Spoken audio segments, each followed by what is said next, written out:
자, 483페이지에요. 주택임대차 보호법입니다. 주택임대차 보호법은 우리 민법상의 임대차 규정에 대한 특칙입니다. 이 법을 만든 이유는 민법에 있는 임대차 계약은 임차인이나 임대인이나 경제적 지위나 능력이나 이것이 대등한 당사자다라고 보고 자유롭게 당사자가 임대차 계약을 체결해서 그 권리 의무를 실현해라. 이게 대전제입니다. 그런데 현실에 와보면 주택에 관한 임대차에 있어서는 임차인이 상대적으로 경제적으로 약자의 지위에 있다는 것이죠. 그러다 보니까 그 임차인을 보호할 필요성이 있다는 거예요. 그 필요성이 바로 두 가지 형태에서 생깁니다. 하나는 존속기간 동안에는 안전하게 그 주택에서 살 수 있을 그러한 지위를 보장해 주는 것. 그 다음 두 번째는 그 임차인이 보증금이라는 큰 목돈을 주고 임대인한테 주고 그 주택에 들어가는데 그 보증금이라는 그 목돈을 임대차가 끝났거나 기타 사유에서 반환을 안전하게 받을 수 있도록 보장하는 것. 그래서 하나는 임대차 존속 중에 거기서 안전하게 살 수 있도록 하자. 두 번째는 그 보증금이라는 목돈을 회수할 때 안전하게 변제받을 수 있도록 하자. 요 두 가지를 보장하려고 만든 것이 바로 주택임대차보호법이다. 이렇게 보시면 돼요. 그래서 보통 이것은 민법의 임대차 계약에 대한 특칙이니까 특별법이다. 이렇게 해석하고 그 다음에 특히 임차인, 주택 임차인을 보호하려고 만든 규정이기 때문에 대부분이 편면적 강행 규정, 즉 임대인한테는 불리하게 적용하고 임차인에게는 이 규정을 유리하게 적용한다라는 게 기본적 취지입니다. 이것을 이제 우리는 보통 편면적 강행 규정이다 이렇게 하죠. 자, 그러면 주택임대차보호법을 줄여서요 주임법 이렇게 표현하기도 합니다. 주임법. 이 주임법의 적용을 한번 볼까요? 적용은 기본적으로요 건물 중에 주택에 대한 것이어야 되고 두 번째 이 주택에 관한 임대차 계약에만 적용되는 것이죠. 이렇게요. 이때 세 번째는요. 이 임대차 계약에서 당사자인 임차인이라는 것은 주거 생활을 하는 사람, 그러니까 기와 침식, 주거 생활을 하는 사람이어야 되니까 여기 임차인은 기본적으로 자연인인 국민이야겠죠. 이렇게요. 다만 이제 외국인도 포함하고 있습니다. 이게 국내에 들어와 있는 외국인도 포함해서 보호한다. 그래서 뭐 아주 엄격한 의미의 국민이 아니라 자연인이라는 넓은 의미로서 이렇게 이해해 주시면 좋겠다라고 되겠죠. 기본적으로 이 세 가지입니다. 그죠? 주택임대차보호법이 적용되는 것은 주택에 대한 임대차 계약에만 적용한다. 그리고 그 임차인의 지위에 있는 사람은 자연인이어야 한다. 왜냐하면 주택이란 것은 기와 침식을 그 목적으로 하기 때문에 그렇습니다. 따라서 법인은 원칙적으로 적용되지 않는 것이죠. 자, 이렇게 먼저 정리해 두셔야 됩니다. 그러면 주택인지 주택이 아닌지 그 건물의 용도는 어떻게 하냐? 이거는 실제 용도에 따라서 해석하면 되겠죠. 즉 임대차 계약을 체결할 때 실제로 어떻게 사용하게 되는가 그 실제 용도에 따라서 해석한다라는 것이 자 484페이지에 있습니다. 거기에 동그라미 2번에 있죠. 양갈 1번에 동그라미 2번에 보시면 주거용 건물의 임대차라는 것은 건물의 용도 자체를 가지고 따져야 되는데 이때 이것은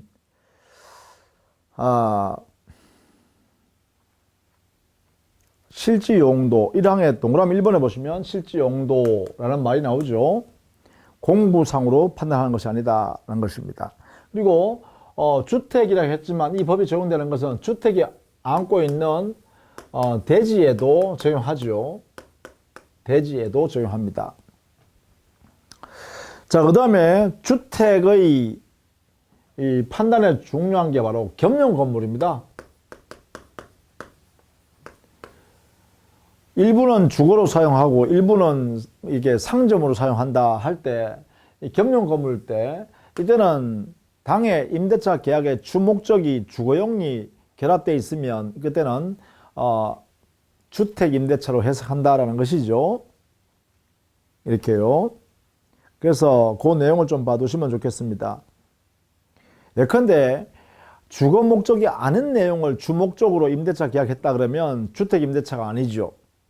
예를 들면 다방 건물을 임대차 계약하면서 임대차 계약하고 나서 말이죠. 그러니까 임차한 당사자가 다방을 영업하기 위해서 보다 편리하게 하려고 그 다방 내부에다가 내실 하나 만들었다. 그래서 거기에도 자기도 하고 한다. 그렇다고 해서 그게 다방에 대한 임대차 계약이 주택임대차냐? 아니라는 거죠. 그 주된 목적이 다방이라는 영업장소로 사용하려고 하는 것이 기본이기 때문에 이때는 주택임대차가 아니다. 이렇게 해석하는 거죠. 물론 이 주택임대차가 적용되는 것은요, 미등기 전세에도 적용합니다. 미등기 전세. 여기에도 이 법이 적용될 수 있습니다. 자, 그 다음에 적용되지 않는 것이 있는데요. 이것은 일시사용 임대차입니다.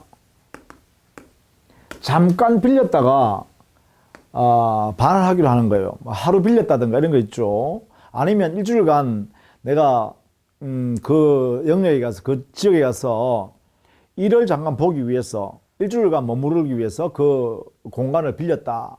이럴 때는 일시사용 임대차라고, 여기에는 주택임대차 보호법에 이런 적용을 하지 않습니다. 생활의 근거지로 삼아야 됩니다. 생활의 근거지. 그렇죠? 그 다음에 두 번째, 이 법인에는 적용하지 않는다 했죠. 원칙적으로 임차인이 법인일 때는. 그죠? 다만 적용되는 예외가 있긴 해요. 예외로 적용되는 법인이 있습니다. 그게 뭐냐? LH공사가 임차인이 된다든가, 또는 중소기업 법인 있죠. 중소기업 기본법상에 직원의 생활 터전으로 적용하기 위해서 중소기업이 임차한 그러한 주택 있죠. 이런 경우에는 적용합니다. 그리고 또 지방공사 있죠. LH공사처럼 이렇게 서민 주거 생활을 안정을 위해서 도모하기 위해서 지방자치단체가 만든 지방공사가 있습니다. 여기도 임차인이 됐다면 적용한다라는 것이죠. 이게 여기는 적용합니다. 이런 부분은. 그죠? 자, 예외가 있다라는 것만 좀 알아두시면 좋겠다라는 것이죠. 그것이 여러분 교재는 485페이지에 제일 밑에 부분에 법인에 관한 설명을 하고 있죠. 자, 주택임대차에서 가장 중요한 게 주택 임차인한테 대항력을 인정하는 겁니다.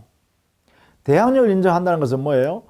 주택의 소유자가 변동이 되더라도 임대차 존속 기간 동안은 임차인이 계속 그 주택을 그 존속 보장이 되고, 소유자가 변경되었더라도 그 변동된 그 소유자, 즉 주택의 양수인한테도 임차권을 가지고 대항할 수 있죠. 존속 기간 동안 내가 이 주택을 사용할 수 있다. 이게 보장되는 것이죠. 그래서 대항력이 대단히 중요합니다. 자, 여기에 대항력은 민법상으로 보면 주택은 등기하면 되죠. 등기를 갖추면 대항력을 갖추게 됩니다. 이때 민법상의 등기는요, 당해 주택의 소유자하고 임차인 사이에 공동 신청해야 돼요. 공동 신청해서 등기를 하게 되어 있습니다. 그러다 보니까 실질적으로는요, 등기를 거의 할 수 없죠. 왜냐하면 집주인이 싫어하니까요. 안 해주겠다 하니까요. 그렇다, 그죠? 자, 물론 주택임대차 보호법 상으로도 민법에는 이 등기에 의한 대항력을 그대로 인정합니다. 다만 이때요, 이 등기에 의하여 대항력을 만약에 발생할 때는 등기하는 즉시 대항력이 생깁니다. 즉시 생긴다. 자, 그런데요, 우리 주택임대차 보호법에서는 특별법이죠. 주임법상에, 특별법상에는 어떻게 했어요? 그래요. 등기 외에도, 등기에도 물론 인정하지만 당해 주택을 인도받고 그 다음에요, 그래요. 임차인이 주민등록을 하면 됩니다. 임차인이 주민등록을 하면 돼요. 자, 이 두 가지 요건을 갖추면 대항력이 발생해요. 이 두 가지를 모두 갖추면 그 다음 날로부터 대항력이 생긴다. 그죠? 자, 여기는 등기는 즉시고요. 주택의 인도와 주민등록을 갖추면 이것은 다음 날로부터 생긴다. 자, 이것이 여러분 교재 486페이지 하단에요. 이런 내용이 되어 있습니다. 거기에 대항요건에 네모 1번에 네 번째 줄에 세 번째 줄부터 보면 되겠죠? 등기가 없는 경우에도 임차인이 주택의 인도와 주민등록을 마치면 그 이 길 다음날 0시가 아니고요. 아유, 오타네요. 10시가 아니고 0시입니다. 0시. 다음 날부터니까 다음 날 0시부터 이렇게 해야 됩니다. 요게 오타입니다. 조심하십시다. 0시부터 발생한다. 이렇게 정리하시면 되겠어요. 주택의 인도란 것은 키를 받아내면 되죠. 대문 현관키를 받으면 그게 주택의 인도가 됩니다. 그래서 여기는 문제가 안 되는데, 주민등록이란 것은 원칙적으로 주민등록법상의 주민등록을 말합니다. 그럼 여기도 마찬가지로 원칙으로 임차인의 주민등록이겠죠. 자, 그런데 요 주민등록에 관해서는 우리 법원에 많은 판례들이 있습니다. 자, 먼저요. 이 주민등록은 언제 그러면 주민등록이 마쳐진 것이냐 이렇게 하면 주민등록표에 공무원이 주민등록 전입신고하면 여기에 기재를 하면 등록이 되는 것이죠. 그런데 우리 판례는 조금 더 일찍 합니다. 그래서 민법에도 그걸 이 법에서 받아들였죠. 뭐냐면 임차인이 공무원에게 전입신고를 하면 됩니다.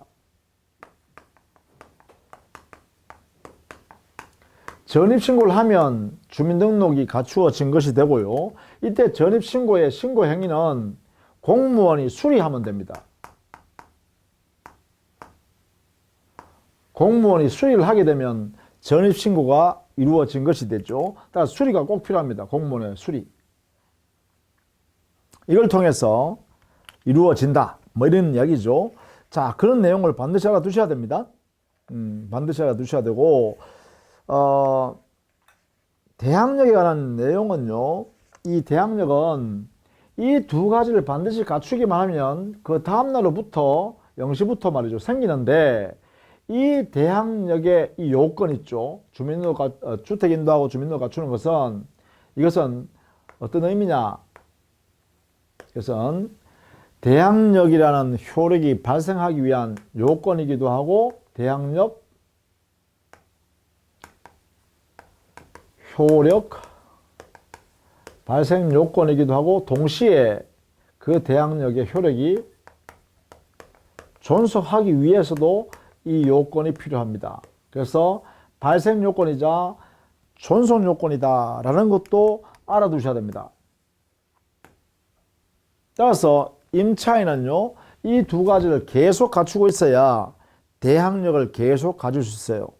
만약에 전입신고 했다가 주민등록 갖추었다가 자기의 편의에 의해서 필요가 있어가지고 주민등록을 다른 데로 잠깐 빼버리면, 옮겨버리면 이 대항력이 사라져버립니다.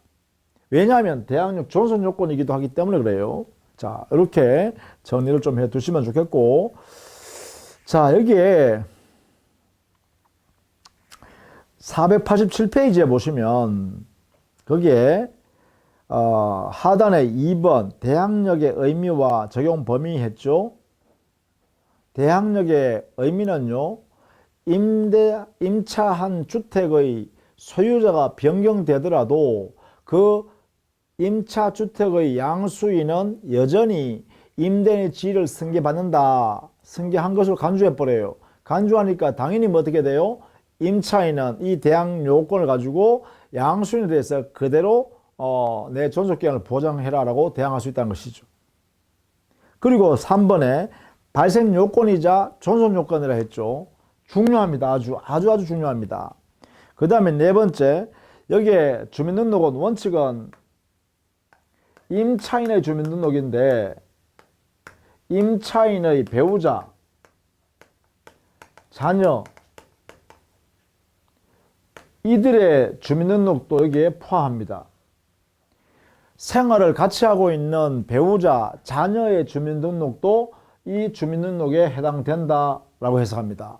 그러면 임차인은 현실적으로 전입신고할 수 없다 하더라도 임차인과 같이 살고 있는 배우자나 가족인 자녀가 이름이 같이 전입신고 그 사람들이 돼 있다면 이것은 주민등록이 갖추졌다고 보는 거죠. 이게요. 그래서 임차인의 배우자, 자녀의 주민등록도 여기 포함한다. 이렇게 정리해 두셔야겠습니다.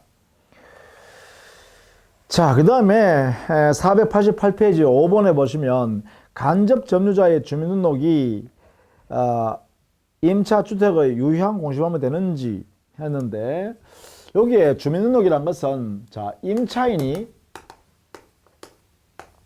자기가 거기 이사 들어갈 수 없는 상태라서 임대인한테 동의를 받아서 전차인한테 당해 목조물을 인도해 줬어요. 그러면 전차인이 거기에 살아요. 동의하에, 임대인의 동의하에 이루어졌다 라고 하면 이때 전입신고해야 한다, 주민등록 해야 된다는 것이 임차인이 이때는 간접 점유자가 되고요. 현실적으로 전차인이 직접 점유자가 되겠죠. 당의 주택을 이 사람이 점유하고 사니까요. 자, 그러면 이 주민등록을 갖추어라라는 이 의미가 임차인인 간접 점유자의 주민등록을 말하는 거냐, 아니면 직접 점유자 전차인의 주민등록을 말하는 거냐 이렇게 물으니까 우리 판례는요, 전차인의 직접 점유자인 전차인의 주민등록을 갖추어야 한다 이렇게 해석한다는 것이죠. 이것을 말한다. 이거 말하는 게 아니라, 그래서 이 전차인의 주민등록을 갖추면 임차인의 임차권의 대항력이 생긴다. 이렇게 해석하고 있죠. 자, 요 의미를 잘 이해해 두셔야 됩니다. 이렇게. 자, 그 다음에 6번에 다가구용 단독주택. 다가구는요, 단독주택으로 취급하기 때문에 이 다가구를 임대 목적, 임차 목적물로 삼았을 때는 이때는요, 지번까지만 정확히 신고가 되면 돼요. 동호수는 의미가 없다. 그러나 다세대 주택이나 아파트나 연립주택의 경우는 이때는요, 지번, 동, 호수까지 정확히 신고되어야 전입신고가 이루어졌다라고 봅니다. 이게요. 그러니까 이 두 가지를 조심해서 보셔야 되죠. 다만 말이죠, 이 이사 들어올 때는 다가구 주택이었는데 거기에 들어가서 살고 자 지번까지 전입신고했습니다. 전입신고 주민등록 했다 이 말이죠. 그런데 여기에 살고 있는 동안에 집주인이 다세대 주택으로 이렇게 성격을 바꿨어요. 변경시켰어요. 변경시키면 얼른 그 임차인은 동호수까지 딱 신고해야 되냐? 아니면 이 집원으로 등록되는 이것으로 대항력은 그대로 존속하느냐, 유지되느냐 말이죠. 여기에 대해서 우리 판례는 다가구 주택의 전입 대항력을 갖추어는 이것으로 대항력은 유지된다 이렇게 해석했습니다. 별도로 이렇게 동호수까지 별도로 신고할 필요가 없다 이렇게 했어요. 이런 경우에 이렇게 정리를 해 두시면 되겠습니다. 자, 그 다음에 그게 8번에 있죠. 489페이지에요. 그 다음 9번에 주민등록의 정정을 하면 원칙적으로 정정한 때 대항력이 발생하죠. 그러나 그게 양갈로 1번에 있습니다. 그렇죠? 그런데 양갈로 3번에 보시면 임차인은 전입신고를 제대로 바르게 했는데 공무원이 착각을 해가지고 주민등록표에다가 그게 기재를 다른 곳에 했다라고 하면 전입신고는 제대로 되었으므로 대항요건은 제대로 갖추었다라고 해야겠죠. 그래서 거기에 양걸로 3번. 올바르게 임차인이 전입신고를 했다면 설령 공무원이 잘못 착각하여 기재했더라도 이것은 대항 요건을 갖추었다고 인정한다. 이렇게 하고 있죠. 자, 그렇게 알아두시면 되겠고, 10번 제3자에 의하여 주민등록이 임차인 의사에 반하여 이루어졌다라고 하면 이것은 임차인의 대항력은 그대로 존속합니다. 임차인 자기의 잘못도 자기의 의사도 관여되지 않고 불법적으로 제3자, 뭐 집주인이라든지 아니면 다른 사람이 그 주민등록을 옮겨놨더라. 이래 되면 이때는 주민등록이라는 대항 요건을 그대로 가지고 있다고 해석해야 된다라는 것입니다. 자, 이렇게 정리해 두시면 되겠죠. 자, 그 다음에 490페이지 가면 직권 말소된 주민등록의 대항력이겠죠. 자, 이게 주민등록이요. 공무원에 의하여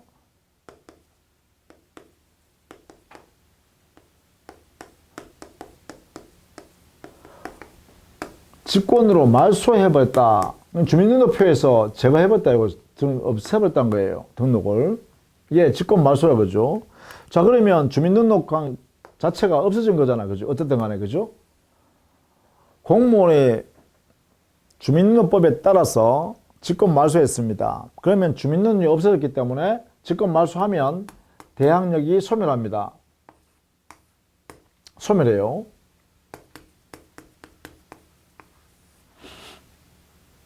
자, 이런 경우에 이 직권 말소가 잘못되었다라고 하면 이럴 때는요, 임차인이 주민등록법상으로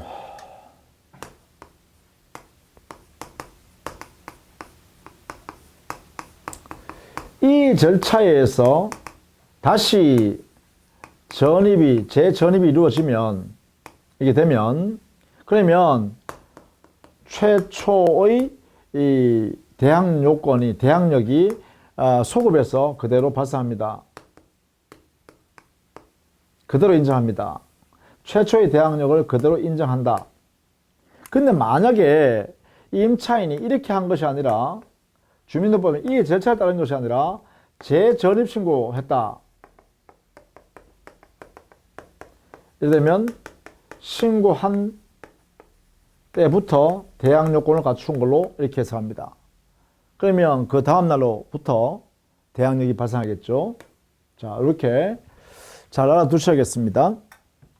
그 다음에 13번 기존의 주택 소유자가 임차인이 되는 경우, 주택 소유자가 아파트 주인이 다른 사람한테 그 아파트를 팔고 그 산 양수인한테 다시 내가 여기 계속 좀 살게요. 2년 동안만 내가 살겠습니다. 이렇게 소유자가 임차인이 되는 경우는 언제 이 소유자였던 임차인이 대항 요건을 갖추느냐라고 하면 소유권 이전 등기를 할 때입니다. 상대방 양수인한테. 그죠? 소유권 이전 등기하면 그때 주민등록을 갖추고 있는 상태니까 그때부터 소유권 이전 등기한 때부터 대항 요건을 갖추게 되고, 대항 요건은 언제부터 취득하냐? 소유권 이전 등기한 다음 날로부터 취득합니다. 그 내용을 여러분이 바로 거기에 13번에 있습니다. 그 다음에 14번 임대 아파트의 임차인이 다른 사람한테 임대한 후에 그 임대 아파트를 분양받은 임대인이 소유권 취득한 경우, 임대 아파트를 임차한 사람이 그 임차인은 뭐냐면 분양받아 임차한 거죠. 그런데 그 임대 아파트는요, 곧 소유권을 이전해 준다. 임차인한테. 그러면 그 임차인이 거기에 살고 있는 게 아니라 자기 임차받아서 자기가 살 수 없으니까 다른 사람한테 다시 재임차한 거예요. 임대한 거죠. 자, 그런 다음에 일정한 기간이 지나서 이 원래 임차 받은 이 사람이 소유권을 취득하는 거예요. 그러면 이 종전의 임차인으로부터 다시 재임차받은 이 임차인은 언제 임차권의 대항력을 갖느냐라고 하면 이 종전의 임차인이 소유권 이전 등기를 하자마자 즉시 다시 재임차받은 임차인의 대항력이 발생해요. 소유권 이전 등기 하자마자 즉시요. 그러니까 소유권 이전 즉시 대항력이 생긴다. 이렇게 정리해 두시면 됩니다. 자, 이제 대항력의 내용은 뭐냐? 도대체 지금 대항력 했는데 대항력 의미는요. 임차주택의 양수인은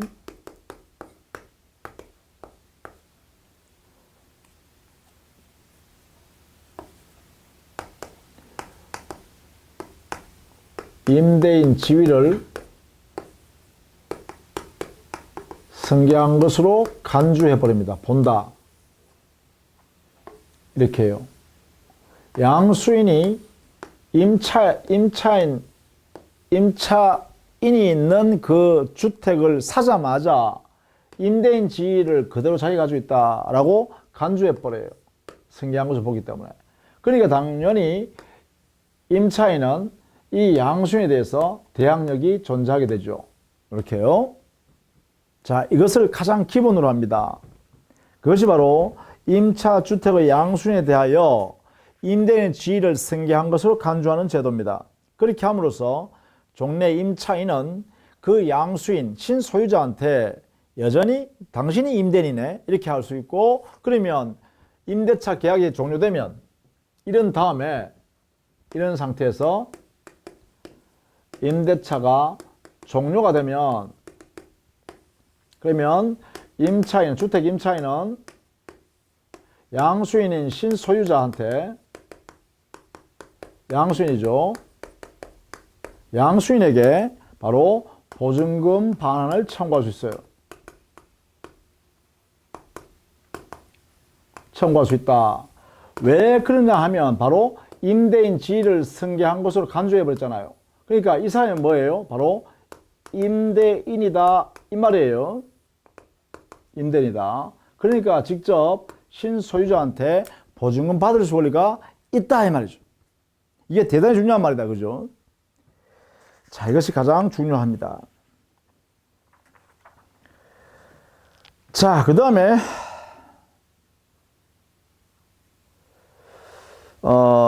우리 교재에는 494페이지 넘어갈게요.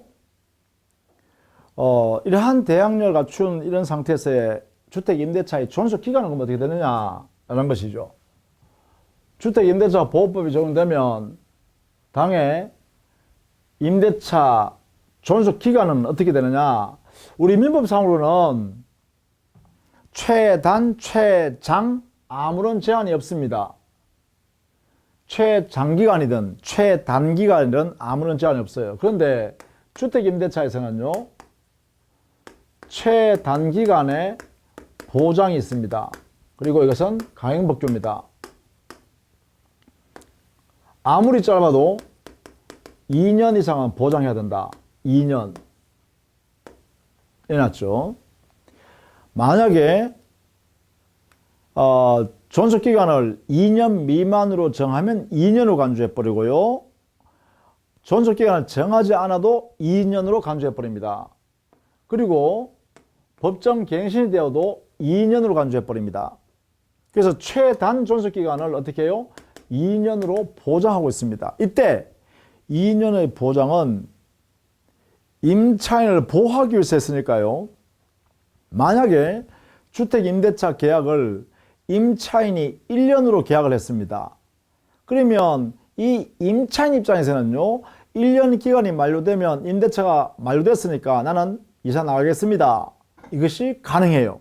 임차인은 주장할 수 있어요. 그러나 임대인은요, 1년이 존속기간이니까 야, 임차인 1년 만료됐으니까 나가 라는 말은 할 수가 없다는 것입니다. 요게 여기에 있는 2년 보장의 의미다라는 것이에요. 자, 요 의미를 꼭 알아두셔야 돼요. 그리고 주택임대차에서 묵시적 갱신 제도가 있죠. 법정 갱신이 인정됩니다. 여기에 법정 갱신 제도를 보면 기간이 끝나기 전, 만료되기 전이죠. 만료 전 6월부터 1월 사이에 임대인이 아무 말이 없는 경우입니다. 임대인이 이의 제기가 없어요. 그 다음에 기간 만료 전 1월까지 여기는요, 임차인이 이사 나가겠다. 나는 또 보증금 받아야겠습니다. 또 이런 말이 아무런 이의가 없어요. 자, 이렇게 되면 임대차 기간이 만료되는 그때부터 새로 종전의 임대차가, 주택 임대차가 존속하는 걸로 간주해 버립니다. 다만 이때 기간은요, 2년으로 간주합니다. 2년. 존속 기간은 2년으로 간주하게 됩니다. 간주. 이렇게. 자, 이게 우리 민법에는 없죠. 주택임대차 보호법에 이렇게 돼 있다. 민법에는 임대차 기간이 만료한 후에 상당기간 동안 임차인이 계속 사용하고 있고 임대인은 거기에 대해서 아무런 이의를 제기하지 않으면 임대차 만료한 그때로 과거에서부터 종전의 임대차가 존속하는 걸로 본다. 이렇게 하고 다만 그 임대차 기간은 약정이 없는 임대차다. 이렇게 하고 있죠. 그런데 여기는 다르죠. 그죠? 2년을 간주하고 기간 만료 전에 전부 다 적용을 받는다. 그죠? 이런 면에서 민법과 조금 차이가 있다. 이런 내용을 정리해 두시면 되겠죠. 자, 이때 묵시적 갱신이 되어서 2년으로 간주되었다 하더라도 2년 기간 중에도요, 임차인은요, 언제든지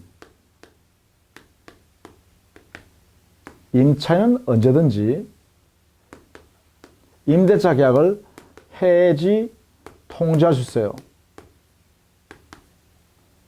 해지 통지하면 이렇게요. 임대인이 받은 날로부터 이렇게 임대인에게 통지하면 임대인이 수령했을 거 아닙니까?